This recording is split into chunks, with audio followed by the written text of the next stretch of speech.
Wih guys, kalau ngomongin Sumatera, kita tuh bukan cuma ngomongin keindahan, tapi ngomongin list bencana yang gokil banget dari zaman purba sampai sekarang. Sumatera ini memang setting yang pas banget buat film disaster. Yuk, gue ceritain event-event yang bikin bumi ini deg-degan. Kita mulai dari yang paling epik di sejarah dunia, letusan Toba. Bayangin, ini terjadi 74.000 tahun yang lalu, bukan cuma 74 tahun sebelum Masehi ya. Saking dahsyatnya, ledakan Toba ini bikin seluruh bumi diselimuti lapisan abu super tebal. Efeknya, sinar matahari langsung didimer dan kita kena musim dingin global yang bertahan minimal 10 tahun. Ngeri banget, 50-90% populasi dunia saat itu tewas kedinginan dan kelaparan. Dan tahu nggak, sisa kawah ledakan itu yang kita lihat sekarang sebagai Danau Toba yang instagramable banget itu. Terus, loncat ke zaman modern, kita punya tsunami Aceh 2004. Ini tragedi terbesar Indonesia. Penyebabnya adalah lempeng tektonik di bawah Samudra Hindia yang jebol. Kita sebut mekanisme megatrust. Korban jiwa, lebih dari 220.000 orang meninggal atau hilang. Bangunan, rumah, semuanya hilang tak berbekas. Banyak desa literally terhapus total dari peta, hancur digulung tsunami. Ada juga tsunami-tsunami yang usianya sudah tua. Ada tsunami Padang tahun 1797.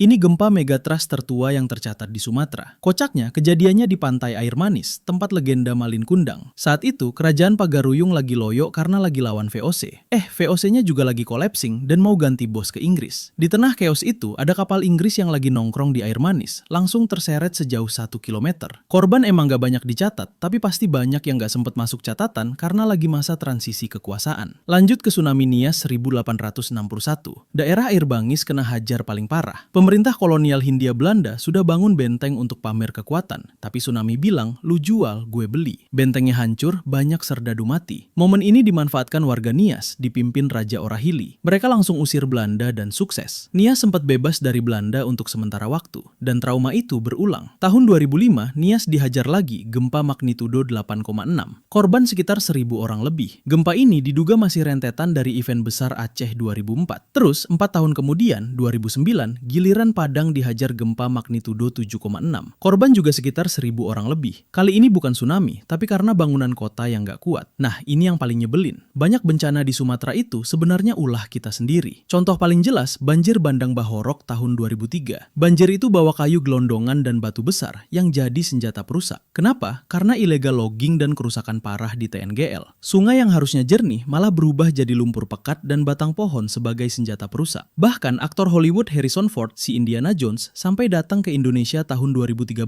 untuk meninjau deforestasi di Tesonilo. Dia coba ngajak ribut Menteri Kehutanan, mau menyelamatkan hutan. Tapi sayangnya, usahanya gagal. Hasilnya, lihat aja banjir bandang 3 provinsi tahun 2025 di Aceh, Sumut, dan Sumbar. Pemicunya memang curah hujan ekstrim, tapi yang bikin parah yaitu tadi, alih fungsi lahan dan kerusakan hutan masif di Bukit Barisan. Hutan sudah habis, jadi air langsung tumpah. Belum lagi soal kebakaran hutan dan lahan, karhutla. Kabut asap tebal itu bukan cuma bikin batuk, tapi menyebabkan penyakit jangka panjang yang memengaruhi jutaan orang di seluruh Asia Tenggara. Ini semua diduga kuat karena pembukaan lahan baru yang sembarangan. Intinya guys, bencana di Sumatera itu bukan cuma soal alam, korban bukan cuma manusia, tapi juga seisi hutan yang menganggap hutan itu rumah, dan mereka tergusur karena nafsu deforestasi untuk sawit atau tambang. Jadi, Sumatera ini kasih kita pelajaran pahit. Kalau alam dihancurkan, dia pasti akan membalas.